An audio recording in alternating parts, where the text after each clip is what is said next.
and they really bought into this and bought 3 tables. Thank you, Don.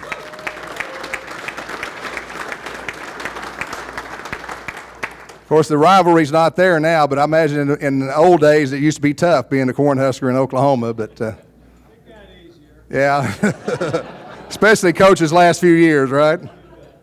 All right. And then one other person, she's not in here today, but I know a lot of you visited with, is our athletic secretary, Lisa Severe. I don't know what we would do without Lisa. Where's Lisa at? Stand up, Lisa. No, stand up. Stand up. There you go. And then just also just a thank you to everyone that sponsored a table, bought a seat, made a donation. We really, really appreciate your support. You know, I'm very honored to be the NEO athletic director. I put this on the paper the other day. I put 1965. And I said, my God, that's been 50 years ago. But I came here to student in, I guess, August of 1965. So this is my 50th year to be associated with NEO. It was just unbelievable. But you know, when I came here, there was people on campus like Red Robertson, John Tiger, Bob Maxwell, Jack Wallace, Dr. Carter, Homa Thomas, Jim Tatum, Lloyd Ogle. I could go on and on. You know, and I think one thing those guys did is they taught me the importance of the NEO tradition, the Norseman spirit of once a Norseman, always a Norseman. I think that's always stuck with me. And I know when I became head football coach and as AD, you know, I really feel like it was my obligation to carry on this great tradition, to maintain it, to build on it, and keep it going, because, you know, tradition is something NEO has that's very, very important, and it's going to be my job to make sure that continues. You know, we're getting ready to show a video here in a minute about NEO athletics, but, you know, we're different, and I think most of you know this, than most two-year colleges. People come here all the time and think we have just a couple of sports. We have 9 sports on this campus. We have cheerleading, we have dance, and we have one of the best sports medicine programs of any junior college that I know. Right now on our campus, we have over 375 athletes on this campus, most of them living in the dorm. Almost half of the students we have on campus living in the dorm are athletes. So this is big time in our case. We love our athletic program. So David, if you would you'll turn on the video we're going to see here, just a short one about NEO athletics.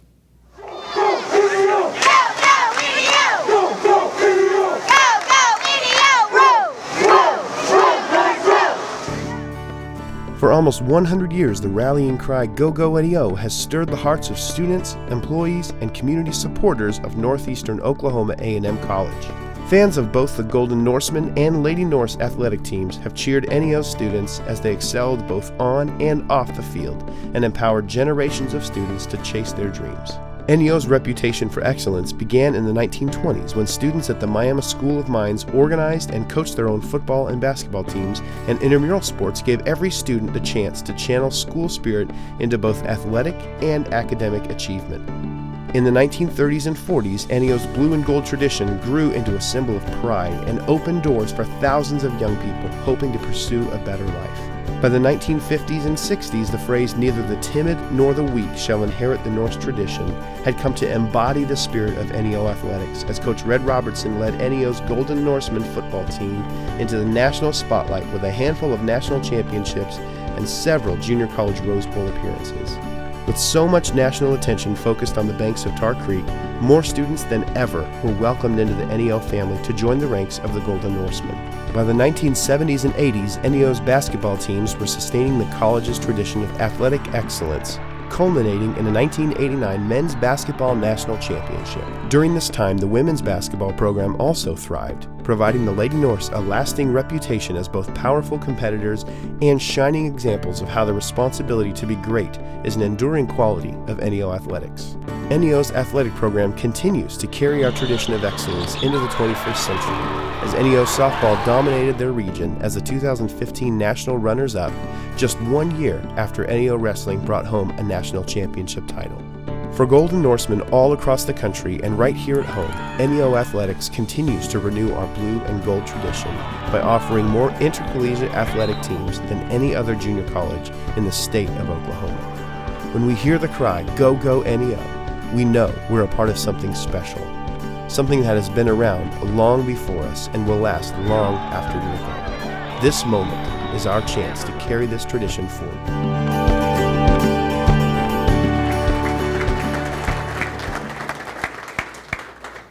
I think when I first saw that, I got a little tear in my eye when watching some of those old pictures. But great, David Frazier back there in the back, great job. We appreciate David Frazier. You know, when I started looking at a few things, I looked at the college vision. You know, NEO has a vision statement that we make.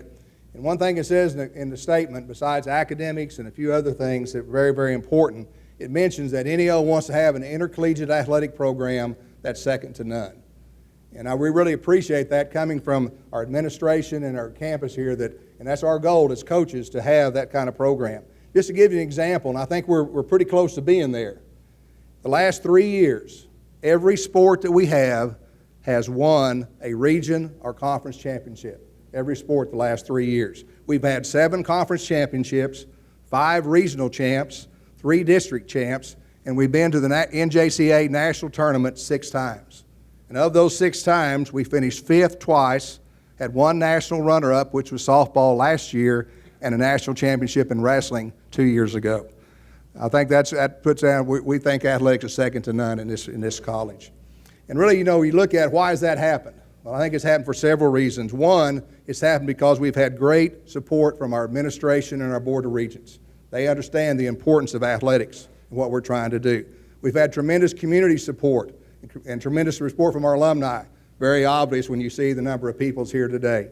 And a lot of that, too, we had great support from our coaches and longevity of our coaches. I think all but a couple of our head coaches have been here over 10 years. Our coaches do a tremendous job. So I'd really like at this time to all the NEO coaches, if you would please stand. Please stand if you would, all the NEO coaches. Let's give them a hand.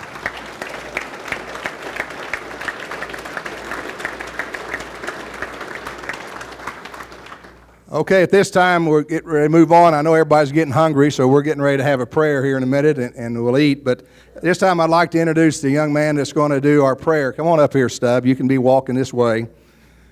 His name is Steve Weitzel. Everybody calls him Stub. For what reason, I don't know. But when I came here back in 1981, and as far as I know, the years I've been here, Stub has worked with our FCA and worked for many athletes throughout the years. At this time, and now he's in charge of the Norse Athletic Campus Ministry that's supported by many people in this room and supported a lot by his former athletes that he worked with, which I really think that goes to show the influence he had on their lives. But Stub at this time will come and tell us a little bit about Norse Campus Ministry, and also he'll bless our food.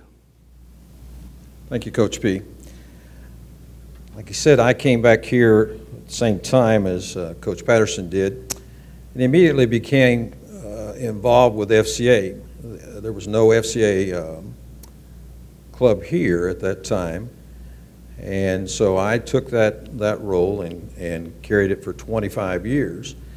And along that time, we also did Bible studies with all the teams and whatever. And some 3 years ago, with the help of many of the former athletes and many of you in this room, we decided to take this full time, where we have athletic Bible studies with every team on campus. Out of the 375 athletes that are in the dorms, we run over 120 kids in our Bible studies each week. And this is voluntary, but I appreciate the coaches and our administration for all their help and support. Without that, this wouldn't be possible. But out of those 120 kids, last year 25 of them accepted Christ, and we baptized 15 of them. And the significance of what we do is, I can't put a price on it. But I want to tell you one story tonight. When the kids first come to school, they come from all over. We have some 15 countries represented in our athletic programs. And the first question I ask in Bible study is, why are you here? What brought you to NEO, Oklahoma? You know, why would you come from Serbia to NEO? Why would you come from Australia to NEO? And it's interesting to hear their stories. And I challenge them. I say, you know, I don't think anything happens by accident. And God brought you to this place for a specific reason. And so the ministry we have in sharing with these kids, taking it around the world, is amazing. I shared this one story with a soccer player last year. He's from Manchester, England. Jordan James is his name, big kid. Jordan came and began going to Bible study, and you know, the Oklahoma kids, they look at you and, you know, they've been in church, they've been in Sunday school, they've been in Bible school, and just kind of roll with whatever you say. But this kid and many of our internationals, you can tell, are hanging on every word that you say, and the importance of making sure that you get it right. But Jordan went home last year for Christmas, and he sent me a text from England. He said, I told everybody I went to Bible study. He said, my friends laughed at me. Why would you do such a thing? He said, I told my mother I went to Bible study. She didn't understand. Why would you do such a thing? He said, over there, Easter is all about chocolate bunnies and all those kind of things. He says, they don't understand what it means to be a Christian. And so what we do here on the campus of NEO, and what many of you support, goes around the world, not to mention all the local kids. But I want to say thank you to Dr. Hale, to Coach Patterson, all of our coaches, and the tremendous support that I receive from all of you around the state. Thank you. Let's pray. Father, we just thank you for this time that we can come together as Norsemen. My goodness, the tradition, the history that's in this room tonight. Father, I remember as a young man going and watching the football games every Saturday night, being impressed with Coach Bowman, bringing the football team to church for dinner, teaching in the Sunday school class. The great heritage of Dr. Carter and his example, and the wonderful things that he did here on this campus that reached many of us. Now, Lord, we thank you for Dr. Hale and the great history we're experiencing here now. And Father, bless these dear Norsemen. Help us to have a great night. We thank you for Dr. Osborne making the trip here today. May he be a blessing to us as he is to you. And Father, bless this food. And we thank you in Jesus' name. Amen. Thanks, Stub. We appreciate that. And one thing, I think I've told several people this, since Stub came back and we started the Norse Campus Ministry, I tell you, he's really had a tremendous effect on our athletes. You know, and we've had, knock on wood, we've had very few off-field problems since Stub's been here, and we really appreciate what you do, Stub, to help us. So I think it's about time to eat, isn't it? So you notice we have 2 buffet lines on each side. That's, I think, the salad and the potatoes and the vegetables. Then in the back we have carving stations. We have prime rib, we have pork loin, and we have shrimp. So it's pitch till you win, okay? If you go away hungry, it's your fault. So go ahead and get in line, Rich, and I think you're over there, you can be first, right? All right, let's eat, and we'll get started here in a minute. Okay, I think we'll go ahead and get started with our program tonight. If you're eating dessert, go ahead and feel free to eat or go back and get some more, whatever. It's really up to you. But hey, what a great meal. Let's, I think Kathy Cunningham, are you around here, Kathy? Somewhere, Kathy. There's Kathy Cunningham and her staff. Let's give them a big hand. And back there in the back, Chef and Sheila, great job on that. I think on the program we have a special presentation. I'd like to invite a young lady to come up now that's going to handle a little special presentation. This is Kathy Fuse. Kathy was here in 1969. She was actually the homecoming queen of 1969. Let's give her a hand.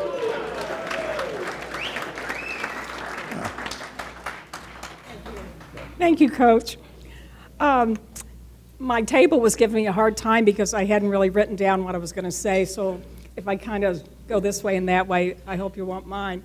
We're all here because we love NEO, and those who are from Nebraska, I know love Coach Tom Osborne, and we're pleased to have him here tonight. But during my time, we had a special guy that did a lot of things for a lot of the players and continued to do so even after they left NEO. And I was here in 68 and 69, and in 69 we were the national football champions. And I remember that well, but more than that, that group of people and all of us, Bobby, quit laughing. Anyway, we have maintained a friendship all these years. But the guy who really has kept us together as a unit and has probably been one of the best ambassadors for Northeastern A&M has been our football coach during that year, those 2 years for me, Coach Chuck Bowman. Coach doesn't know that we're doing anything here tonight, but with the help of Rick Vandiver and Bobby Smith, Bobby went on with NFL Films after a career with the Kansas City Chiefs, and Rick is always helping NEO on the board or whatever. They worked to make this possible, and so if we could do the video, this will tell a little bit of what I'm trying to say. Well, I think probably the thing that makes this team go is 50 years of history behind the whole program. We're celebrating our 50th anniversary now, and the great tradition of NEO football still exists, and that's probably the main reason why we're winning.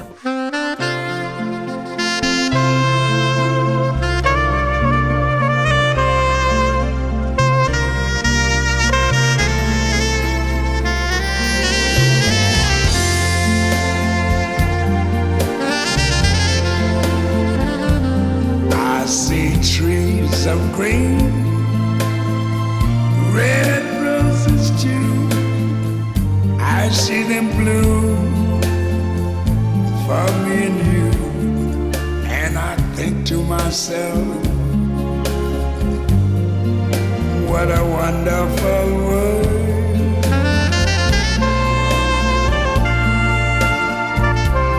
I see skies of blue, clouds of white, the bright blessed day, the dark sacred night, and I think to myself, what a wonderful world.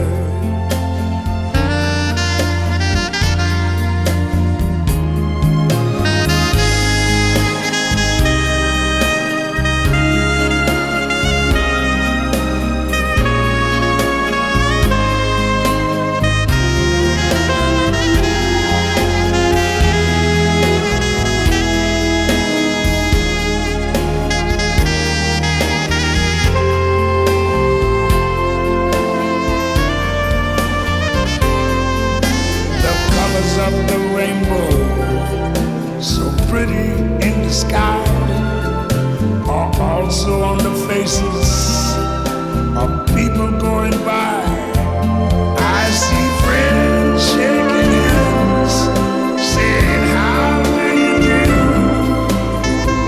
They're really saying, I love you. I hear babies cry, I watch them grow, they're like much more than I ever knew, and I think to myself, what a wonderful world.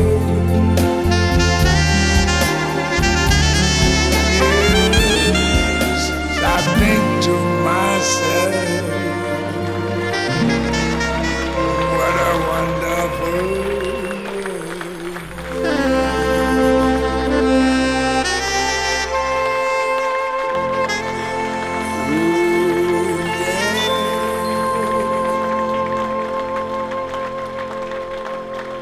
Thank you very much. Sit down. I just want to say one thing. I'm not 80 yet. With all my players that came at my invitation and their desire to be back on Norse territories, please stand. And that includes you ladies. These guys played on national championships teams. And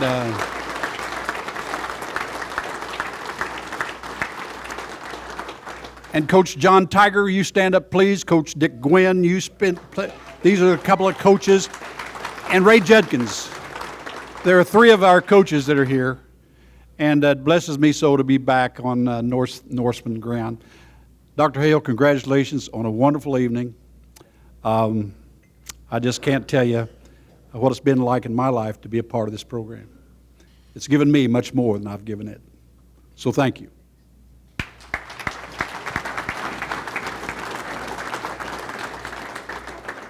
Thanks, Coach Bowman. We appreciate that. I'll tell them.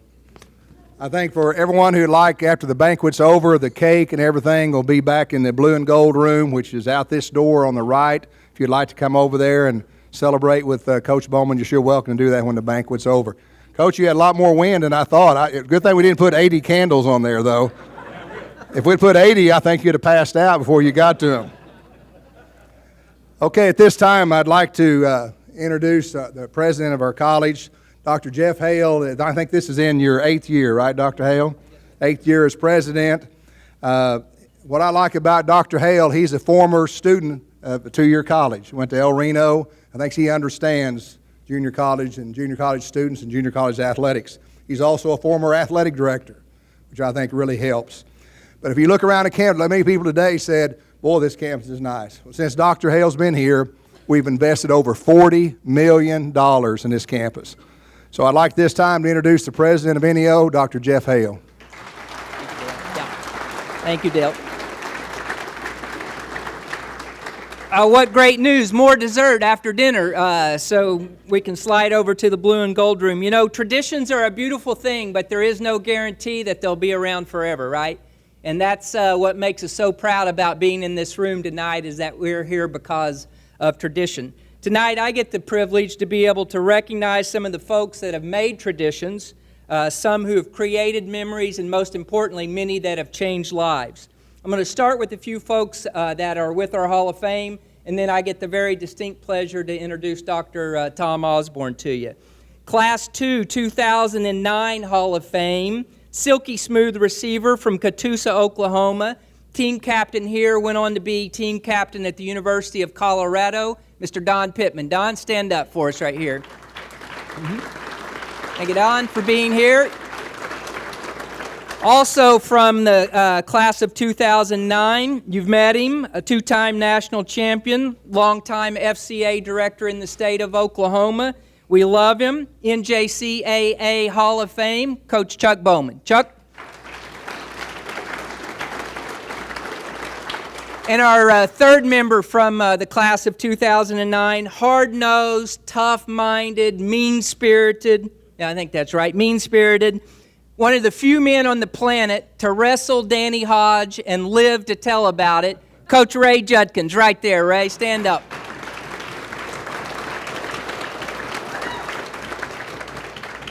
Class 3, 2010 Hall of Fame, from Seminole, Oklahoma, NJCAA All-American, captain of the Kansas Jayhawk football team, and one of only 2 NEO former Norsemen to have both played and coached a national championship team, Big John Tiger. John, stand up so we can recognize you back there.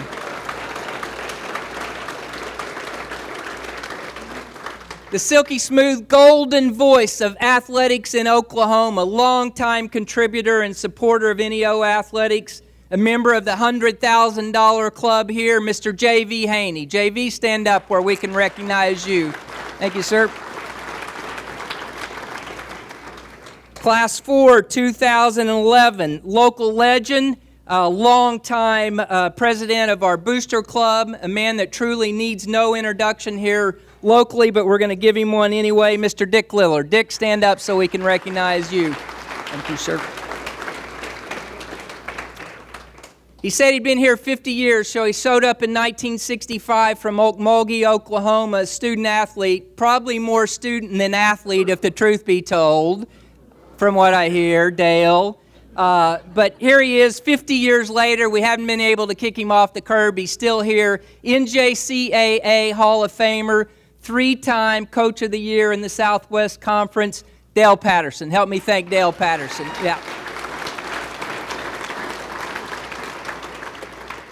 November 27, 1967, with the win in the Shrine Bowl game over Lee's McRae College, 35-13, led by quarterback Doug Matthews, the 1967 national champions. Please stand if you're in the room.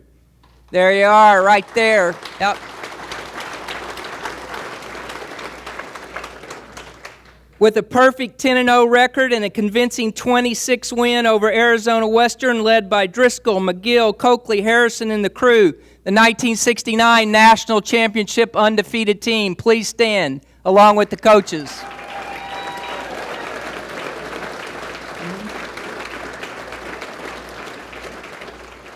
Then I want to recognize just a couple of people that have been very instrumental in the progress that we've made over the last 7 or 8 years here, not only in our athletic department, but also across campus. You know, we had a tragic flood on this campus on July 4th, 2007. Wiped out about 14 buildings, did about $40 million worth of damage. There was a time where we weren't for sure if this college was going to reopen. And on the very next day, Benny Crossland, his brothers, and Crossland Construction showed up and asked the question, what can we do to help? That was 7-8 years ago. And up until November of 2014, they were literally on this campus every day for 7 years. Not only did they help us rebuild this campus, Dale missed the number by 20 million, by the way, Dale, it's 60 million, but who's counting? And personally have given over $500,000 to the athletic department in the last 5 years. Benny Crossland, thank you very much. Stand up. Thank you, Benny. About 6 years ago, I had the incredible pleasure to meet King and Claudia Goff from Blackwell, Oklahoma. They were here in the mid-'70s. They showed up. They had this incredible love story to share with me, not only their love for NEO A&M College, but they fell in love with each other. 40 years later, they still have that love story. When they shared this story with me, they came to campus. We spent an afternoon, 3 hours, walking in buildings, walking this entire campus. And they told me that they wanted the students in 2013, 14, 15, 20, 40, 60 to have the same kind of incredible experience that they had in the 1970s. And they put their money where their mouth was. They gave $250,000 so that our students could experience homecoming and student activities and campus life the way that they did in the 1970s. King and Claudia are here tonight, and I want you to help me thank King and Claudia Goff. Where are you? Right there. Yeah.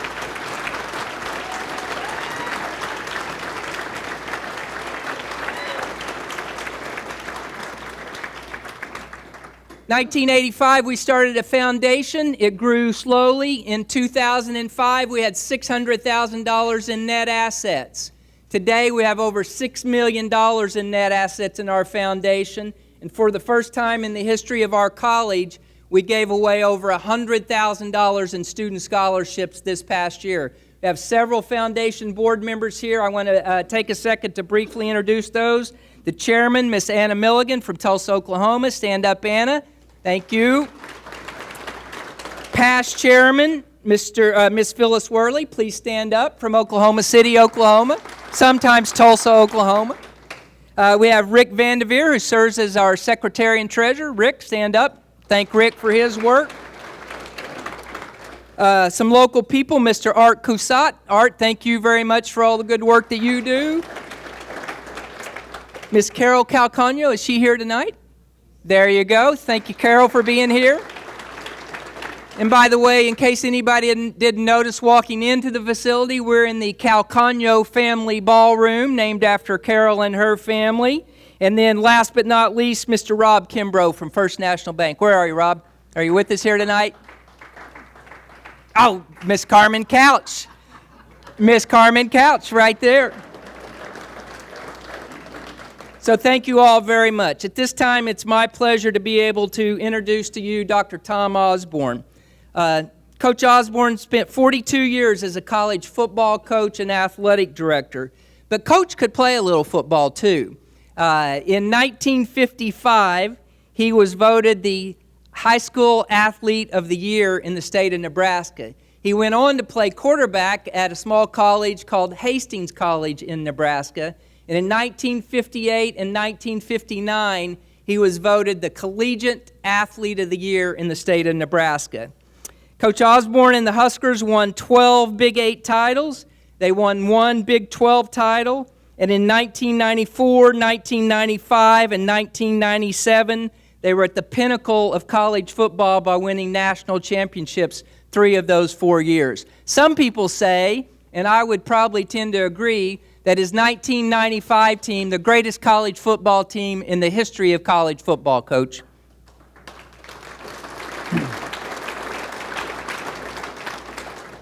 Coach Osborne is a member of the College Football Hall of Fame. He ranks 8th all-time in the number of wins in Division I college football. ESPN named him Coach of the Decade in the 1990s. And the best thing about Coach Osborne is we have him here in Miami, Oklahoma tonight. Roll video, David.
National championship, and now the moment is his. Go ahead and crack a smile. You have won a second straight national championship. 25 straight wins for the Cornhuskers. One of the most dominating stretches in college football history. The career-ending victory. Only fitting that it would end with a victory in the national championship for Tom Osborne. He leaves us with 255 wins. Thank you. Appreciate it. Thank you very much. Thank you for enduring that film. The title of that film is See Tom Age. Well, it's nice to be here on the evening that Chuck Bowman is honored. Chuck and I have crossed paths many times. He's had me down here in Oklahoma, I don't know how many times, to speak at FCA events and mostly just to sign helmets and autographs and those kinds of things. Clinton Thomas is with Chuck tonight, and Clinton was a great Oklahoma player, played in the NFL, and was a teammate of Chuck's. Jerry Pettibone is here tonight. Jerry coached with me for a period of time, 3 years, was probably a long-time Oklahoma assistant is how you know him more. And he was also the head coach at Northern Illinois and then also at Oregon State. And Ted Owens, of course, is a great basketball coach at Kansas. So lots of former friends in the audience tonight. As you can see, I'm a little beat up around the edges and getting a little bit long in the tooth. And I'm not as old as Chuck, but I'm really old. And this was driven home to me the other day when I was asked to visit somebody in a nursing home. It's a very large nursing home, and I was wandering around trying to find the room, and I couldn't find it. And finally, I saw this nice little old lady coming down the hall, and I said, "Excuse me, ma'am." I said, I'm looking for this room, and I can't find it. And she said, "Oh, you poor dear." She said, "You just go to the front desk, and they'll tell you who you are." And so when that kind of thing starts happening to you, you know you're getting old. And but like a lot of old people, you tend to live in the past a little bit more. And so I thought I'd tell you a quick story about the last game that I coached. This was the Orange Bowl game, January of 1998, and we were playing Tennessee, and pretty important game. And anytime you have an important game, you have a lot of press conferences, and you'd rather not be at the press conference, you'd rather be with your players. But anyway, I was there at the press conference, and they had players and coaches from both teams, and pretty soon I found myself standing next to Philip Fulmer, the head coach at Tennessee. And he started talking about his quarterback, Peyton Manning. He was telling me how smart Peyton was, how bright he was, how intelligent he was, and on. And apparently I wasn't looking very impressed. And he said, well, I'll prove it to you. So he called Peyton over and he said, Peyton, he said, I'm going to ask you a question. Why don't you answer it? Peyton said, okay. He said, Peyton, said, who is your father's brother's nephew? And Peyton thought a minute and he said, well, that's me. And Philip turned to me and said, what did I tell you? The guy's a genius. And I didn't want to be outdone. You can lose a game right at the press conference if you're not pretty quick. So I said, our quarterback, Scott Frost, is really pretty smart too. I'm sure he'll get that very quickly. So I called Scott over and I said, Scott, I'm going to ask you a question. Why don't you answer? He said, okay. He said, Scott, who's your father's brother's nephew? He thought a minute. He said, that's kind of a tough question. He said, give me a minute. I said, well, okay. So he kind of wandered off, and he saw our second-team quarterback, Frankie London, stand over in the corner. He said, hey, Frankie, he said, I need some help. He said, who's your father's brother's nephew? And Frankie thought a minute. He said, well, that's me. So Scott came over to him, tapped me on the shoulder, and said, hey, Coach. He said, I got it. I said, what is it? He says, Frankie London. And I said, Scott, you knothead. I said, it isn't Frankie London. It's Peyton Manning. I said, you get over and tell Philip Fulmer what the right answer is. So anyway, if I hadn't been a pretty smart coach, we might have lost the game right there. Well, I wasn't real sure how to approach this evening tonight, but I've done a lot of work with Chuck over many years at FCA and Clinton and so on. So I thought I'd talk to you a little bit about, everybody's on a spiritual journey, and sometimes people aren't aware that they are, but we all are. We're all terminal, and nobody's going to get out of here alive. And so Jeff asked me to just talk a little bit about some of my past experience. I'll leave a lot of it out, but I'll talk to you about it a little bit. And probably the most significant date that I can recall was December 7th, 1941.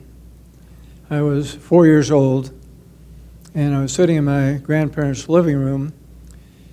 My father was there, and word came over the radio that Pearl Harbor had been bombed. And I probably didn't register much with me as a 4-year-old, but I did take note of my dad's reaction.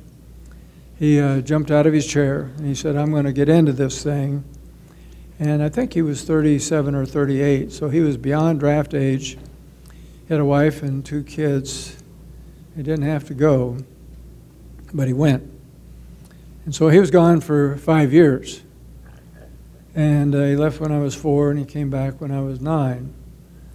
And actually, by the time he came back, I really didn't know him. I'd received a letter occasionally and some memorabilia from Germany, but I didn't know him, and I wanted to please him.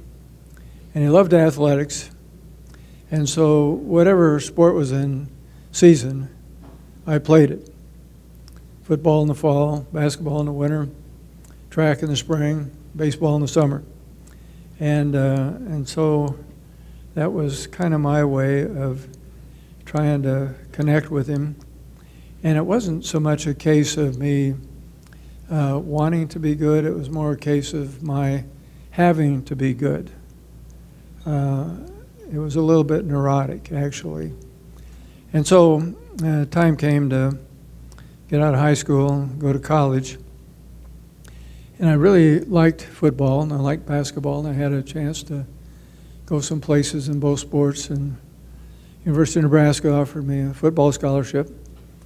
and they also offered me a basketball scholarship. And but the football coach said, well, you can't play basketball if you come here. And the basketball coach said, well, you can't play football if you come here. You got to play my sport. So I went to a small school. So anyway, that's what I did. I went to Hastings College, as was mentioned. And probably another significant date was somewhere in the summer of 1957. Because in the summer of 1957, I had heard about a conference down in Estes Park, Colorado. Didn't know much about it, but it was called the Fellowship of Christian Athletes Conference. And so I got in my car between my sophomore and junior year of college. I drove out there by myself, and at that time the FCA was just getting started. I think there were probably about 250, 300 people at the conference. And so prior to that time, I guess you could say I was a person of faith, but it was primarily the faith of my parents, kind of an inherited faith. And so I went to church and went to Sunday school. But it was during that week at some point, and I was in a huddle group, and as fortune would have it, Clendon Thomas was a huddle group leader.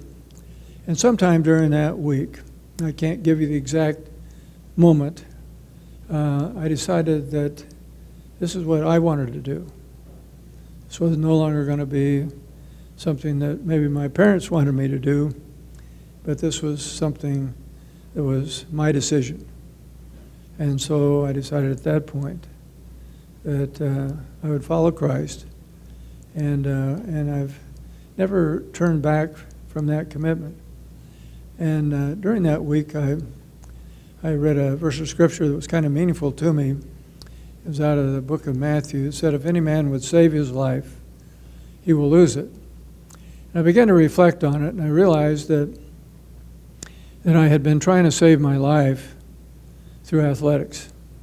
And I guess my reasoning in kind of a convoluted way was that if somehow I could be a good enough athlete, then people would approve of me.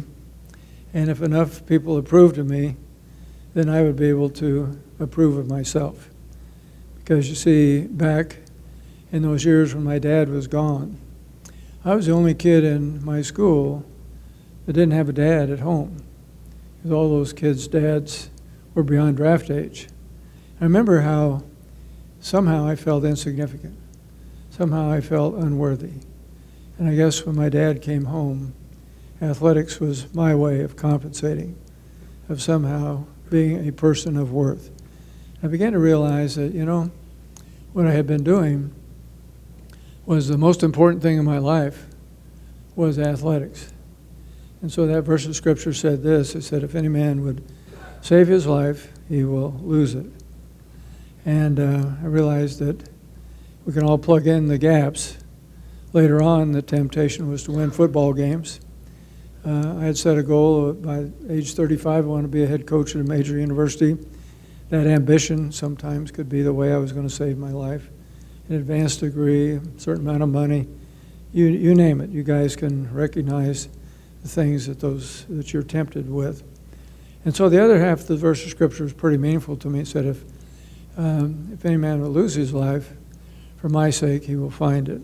And so at that point, during that week, I said, okay, I'm no longer going to try to steer the ship.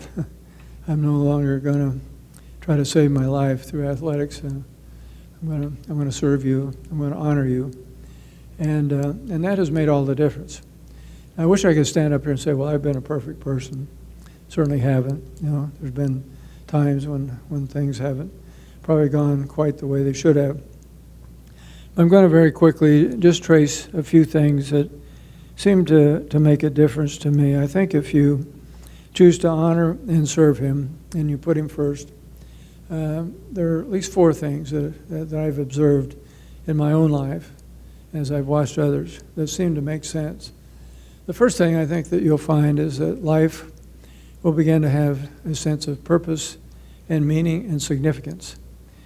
Jesus said, I have come that you might have life and have it more abundantly. And so sometimes we equate abundant life with happiness. And there was a Gallup survey that came out recently that indicated that most Americans are happy. Because happiness has to do with receiving and getting and sometimes taking. So most of our basic needs are met. We have food, we have clothing, we have shelter. Most of us have some discretionary wealth. We never think we have enough, but we have enough. And so the point is that most Americans are relatively happy from the sense of having most of their needs met. But on the other hand, the survey said an awful lot of Americans don't have a sense of meaning and purpose and significance in their life. Because meaning and purpose and significance doesn't come from taking and receiving, it comes from giving and serving. And so essentially, Jesus was a man for others. And what he said is, your life will begin to take on a sense of purpose and meaning as you serve other people, as you serve me. And so I think that this is something I've noticed, is that life takes on a whole new dimension of meaning and significance when you serve him and honor him. The second thing I think that is important is stability. And Ryan probably knows this, and Chuck knew it. I observed it. There is very little stability in coaching. You win a big game, and people admire you, and they want to anoint you, or you win a championship, and you're the greatest thing. You lose a game that you shouldn't have lost. You have a bad year, and they want to get rid of you. So there isn't much life in the middle. You know, it's either here or here. And so the thing I noticed about my faith life and my spiritual journey was that, in the book of John, it says, in the beginning was the Word, and the Word was with God, and the Word was God. What that means is that you're tied into that which always was and is and always will be. And so this was enabled me to have a certain sense of perspective. We lose to Oklahoma. People want to get rid of me, want to blow up my mailbox, and they did, and those kind of things. And but I realized it wasn't the end of the world, because underneath it all was something that was stable, something that wasn't going to change, something that was permanent. And I think that was really critical. And I guess that's something I'd like to have you think about. And then another thing I've noticed is if you honor him and serve him and you put him first, you'll be given the strength to serve. I'm 78 now. As I said, I'm not near as old as Chuck. He's getting way up there. But, sometimes you think, well, can I crawl on another airplane and go down and sign a few autographs and give another speech? But, the thing that I've found is that you're given the strength to do what you got to do. And if you want to serve him and honor him, you'll be given that strength. And so in 2 Timothy 1:7, it says this, for God has not given us a spirit of timidity, but of power and of love and self-discipline. And I think that's really important today, because something that I find encouraging, maybe you guys are discouraged, but, Christianity is under the gun today. Christians, not just in the Middle East, but in the United States, are being persecuted. And the reason I'm optimistic about this is that the times of greatest growth in the church have been in times of persecution. People began to figure out what's really important. And so the church was built on the blood of the martyrs, as you know. And so right now, there's no question that we're in a gigantic spiritual battle, not just internationally, but in this country. One thing that I spend my time on now is we're mentoring 7,500 kids across Nebraska into Iowa. And at the present time, 53% of our kids are growing up without both biological parents.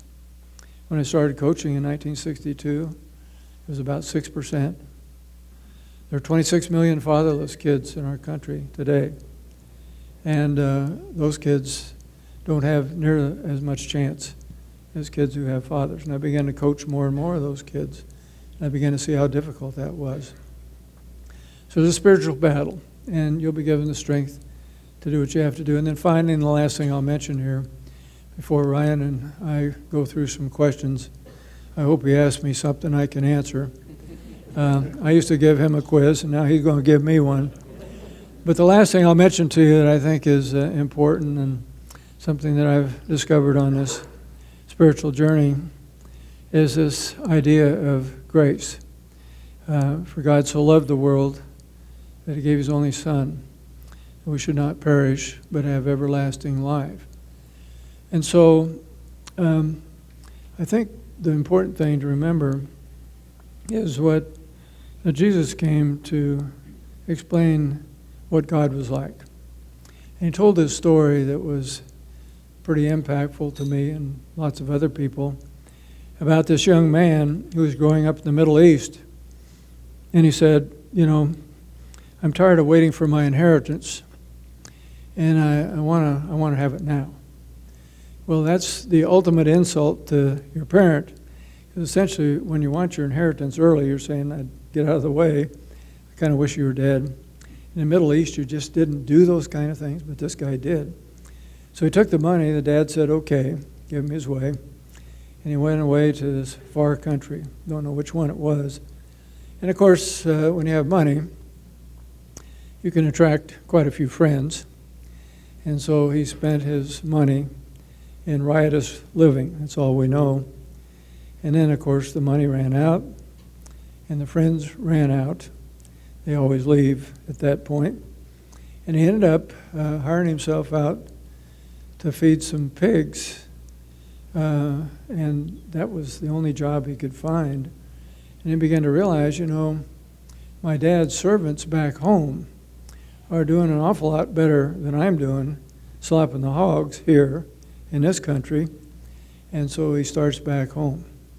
He starts rehearsing the speech, Father, I've sinned against heaven, and I've sinned against you, and please forgive me. And he goes along, mumbling along. And so finally he gets somewhere close to home. And then we read that the dad, the father, his old father, sees him. Well, he's still a long ways off. He's out there on the horizon.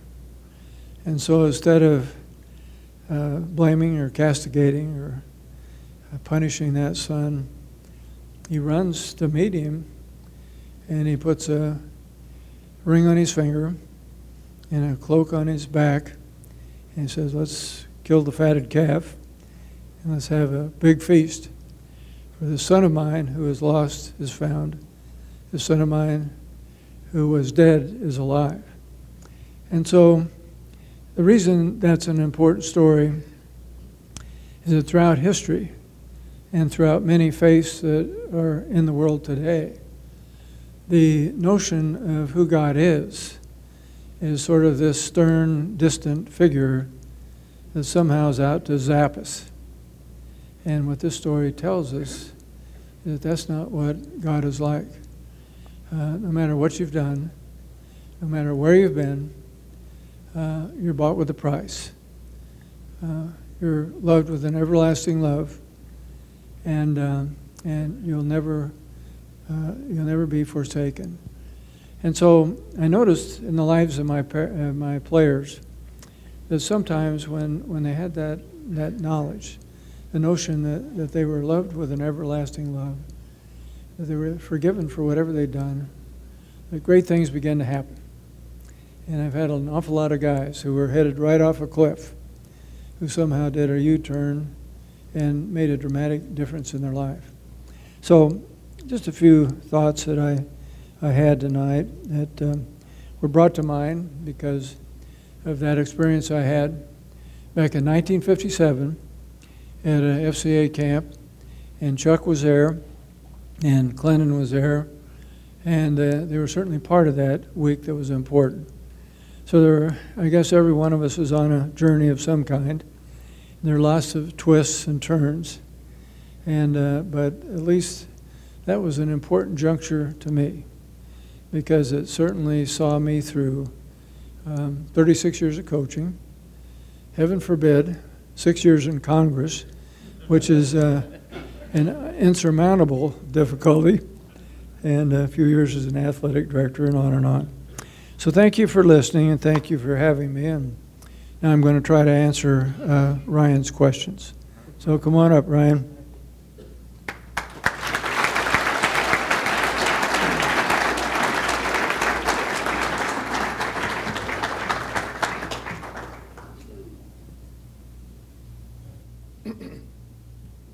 Is it okay? Good. Sit down. Yes, sir. Okay.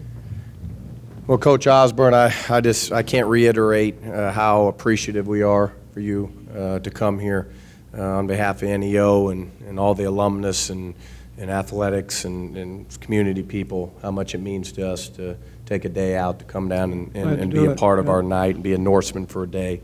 Well, obviously, Coach, being in the state of Oklahoma, you've had some wild rides down here in the past, and in a big rivalry with Coach Switzer in Oklahoma. I'm sure people in the crowd kind of want to know, there maybe a moment or two against Oklahoma that really stands out. When you had those big games. Anything stand out? Well, yeah, I had more bad moments in Oklahoma than good ones. And the thing about it was that the first 5 years I was a head coach at Nebraska, we lost to Oklahoma. That was not good in Nebraska. And it led to the blown up mailbox, as a matter of fact. And but the thing about it was that we learned a lot.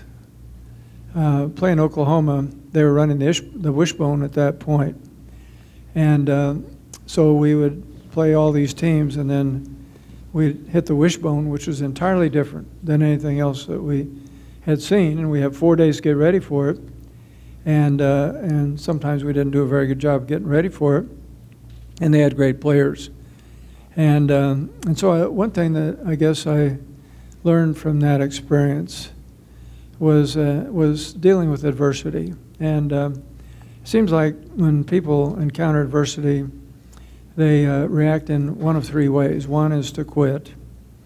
And I guess I could have quit, or people could have quit me and gotten rid of me. Second way is to blame. So, those guys are down there and they got access to all those good players in Texas, and it's not our fault. They're just better than we are, or whatever. And the third way to look at adversity is to say, this is an opportunity. And that's what we chose to do. We looked at those films over and over and over again, and we learned something from them. And we got better, and we began to adopt some of the things that they'd been doing, only out of the I formation. And eventually we began to win our share, then maybe a few more than our share for the sake of those Nebraskans who are here. And so the main thing, I think, is to just remember that the thing that really differentiates people from who are successful eventually from those who aren't quite as successful sometimes is how you react to adversity. Because if you quit or if you blame, nothing good's going to happen. But if you try to learn from adversity and you look at it as an opportunity to get better, it makes all the difference in the world. So I've always had a good relationship with people in Oklahoma. Barry Switzer and I have had a good relationship. We had a rivalry, but it was never a nasty or an ugly rivalry. So many of them get that way. But I think it had to do with primarily the way Barry handled things and the way I handled things. And we never played a game that I can remember where we had a big fight or had a whole bunch of personal fouls or just ugliness on the field. And there was always good respect between Oklahoma fans and Nebraska.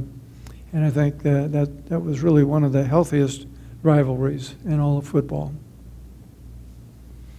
Coach, what were some of the big challenges you had as the head coach at Nebraska to be able to get the program to the elite level, being in the Midwest, cold weather, et cetera? What were some of the challenges that you had? Well, the biggest challenge, first of all, was just to survive.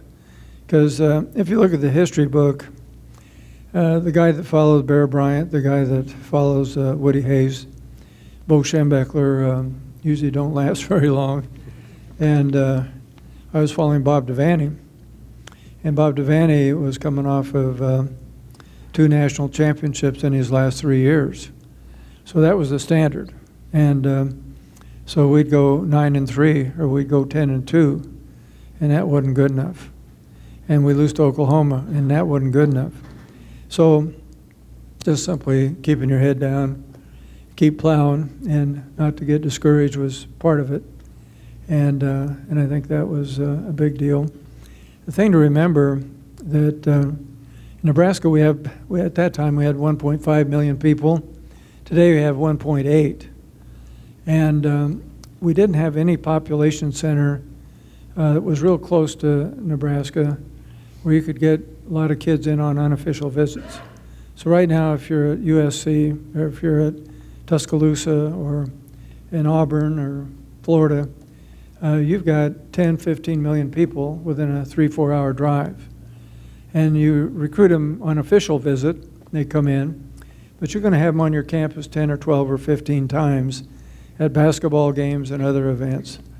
In Nebraska, if you're recruiting a kid from Texas or getting a kid from New Jersey or California, he's going to be there once. And quite often you're not going to have his parents there because of the cost of the airplane ticket. So population and weather is always a struggle because oftentimes when they're coming in to visit, they're coming in a snowstorm, and that's not a whole lot of fun. So overcoming those things were important. We recruited nationally, and we brought in walk-on players. We recruited a walk-on player just like we did a scholarship player. I'd go sit in their living room, and we treated the walk-on players just like everybody else. Most of the walk-on players did not know who was a walk-on and who was scholarship, and vice versa. So anyway, some of the challenges we had primarily were population, distance, and weather, and but somehow we found a way to overcome that. Coach, you're on the NCAA playoff selection committee. How is that in the new format? Kind of maybe outline what's going to happen here over the next couple months, what role you'll have in that. Okay. Well, I can tell you the process. I can't tell you what's going to happen. Last year we got lucky because the fourth team that we took in there was Ohio State. And if Ohio State had gotten beaten by Alabama by 6 touchdowns, there would have been a great hue and cry that we got the wrong team. But Ohio State marched through the rest of it and beat everybody, and we look like geniuses. The odds are pretty good this year we won't look like geniuses. And but anyway, what we do is we look at a lot of film. We look at a lot of games. I probably watch 12, 13 games a week. We have some conference calls and all that. But we don't go to Dallas until 1st of November. Go down there on a Monday, come back on a Tuesday. We do that for 6 straight weeks. And the last week is December 5th and 6th. That's the conference championship games. And at that time, you have the final ratings. And it determines not only the top 4 teams, it also determines all of the teams in the major former BCS bowls. So you'll end up picking about 10 teams that will, it'll make a major difference in them. And of course, part of that is the group of 5. Those are the non-major FBS teams, and you're going to pick one of those teams at least that will play in those major bowls. So it's a lot of work, but it's been enjoyable. I told them I'd do 2 years, so it's my last year. Good deal. Coach, I'm sure people want to know what motivated you to go from college athletics to the halls of Congress. You kind of mentioned it a little bit. What steered you to want to do that run there of 6 years? Well, I think I lost my mind.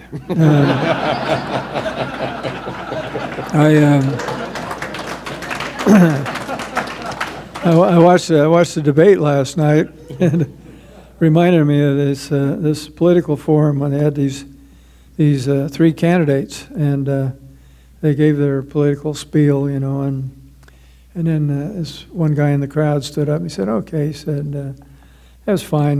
We listen to all that stuff," but he said, "Let me ask you guys something." He said, "What if you're laid out in your coffin, and people are coming by and they're viewing your body? What one thing would you want them to say about you?" One guy said, "Well, I'd want somebody to walk by and look down and say, this was an honest man." Second guy said, "Well, I'd want somebody to walk by and look down and say, this was a great family man." The third guy said, "Well, I'd want somebody to walk by and look down and say, I think he's still moving." And sometimes in politics, that's the way you get to feel at the end of a campaign. But it was okay, and it wasn't as bad as people think. Just a couple more here, Coach, and then we'll wrap it up. If you were coaching today, what would you do differently? I wouldn't do anything different. I would still be criticized, 3 yards in a cloud of dust, scorched earth, all that kind of stuff. But, you have to have a philosophy, and you have to be true to your philosophy. And our belief was that in our part of the world, with the weather patterns and the wind and the stuff that we went through, number one, we better run the ball. Better be able to do that, because you could do that in a snowstorm or a sleet storm or whatever, and or 0-degree weather. We felt that we were going to run option football, because there's always one guy you don't have to block. And nobody runs the option anymore, and you're better off if you can do something that nobody else is doing. And so we did that, and we played a certain style of defense, attacking defense, and so on. So everybody understood very clearly what they were doing. And we would write out our philosophy of how players are going to be treated, our offensive philosophy, our defensive philosophy, our kicking philosophy. And we did that every year. Usually it looked about the same, but every year we made sure that philosophically we were true to what we believed in. And so I think that makes a difference. Well, we'll end it here, Coach. Obviously, you'd mentioned Coach Switzer. Any a good funny story, you and Coach Switzer, anything over the years, whether recruiting or, just, anything, I guess, anything we could get a good kick out of?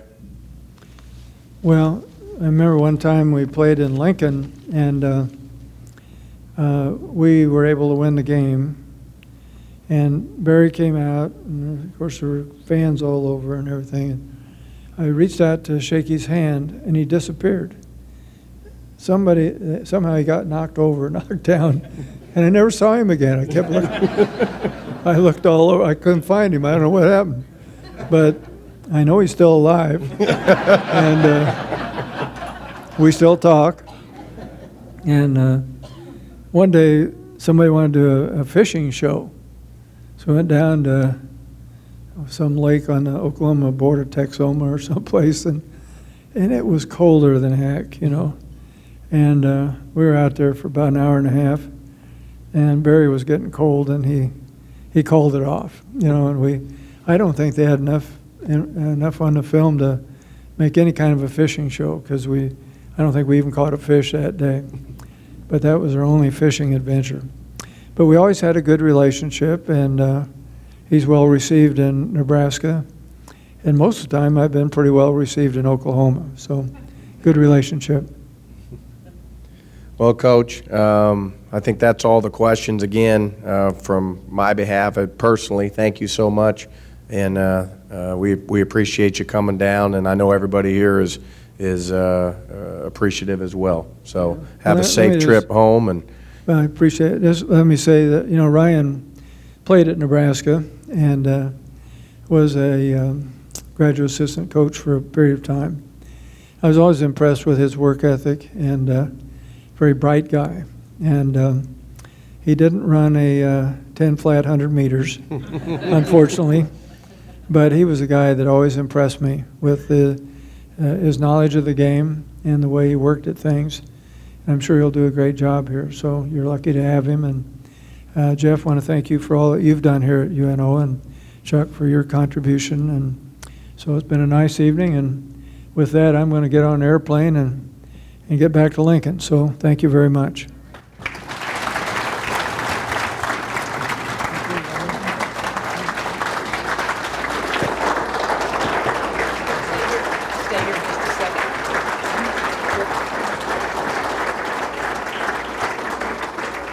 Coach, now we can say that not only have we had Bear Bryant speak in this room and Chuck Bowman speak in this room, but now Dr. Tom Osborne has graced us with his presence here tonight. Thank you, Coach.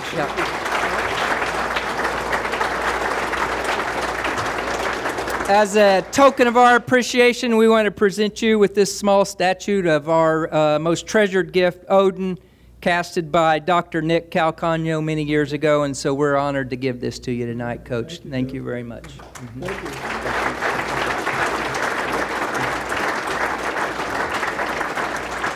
Again, thank everybody for their attendance. We got to get Coach back to the airport here. I understand there's some cake and ice cream in the blue and gold room. Kickoff 7 p.m. Saturday night. Number 4 Tyler in town against the Golden Norsemen. Thank you all very much.